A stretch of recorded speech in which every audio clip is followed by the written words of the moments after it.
On a sur l'avenue Île-de-France 3 plots, 3 bâtiments avec des épanelages des hauteurs différentes. Ces bâtiments sont séparés également par des patios plantés.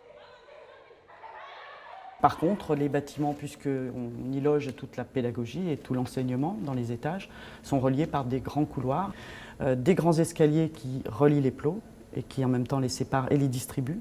Et puis une grande traversée à travers les 3 plots qui représente visuellement et qui est en niveau volume le cheminement des 3 couloirs principaux. On a des murs en pierre dans la cour, donc toujours la recherche de cette pérennité dans des zones en plus très sollicitées, hein, la cour des élèves. Et puis tout ce qui est traité en acier, tout ce qui est garde-corps, tout ce qui est réside de clôture ou autre, avec des aciers galvanisés, laqués ou qui restent galvanisés. Donc tout ça dans un esprit de garder une bonne pérennité des matériaux et donc un bon vieillissement des bâtiments.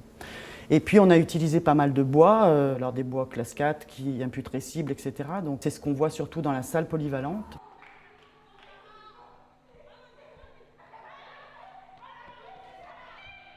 Et le préau, on l'a traité en verre sérigraphié, parce que c'est quand même un préau d'importance qui fait 450 mètres carrés, qui aurait pu créer des zones sombres. Avec cette toiture sérigraphiée, on n'a pas assombri du tout toutes les classes et toutes les salles qui donnent dessus.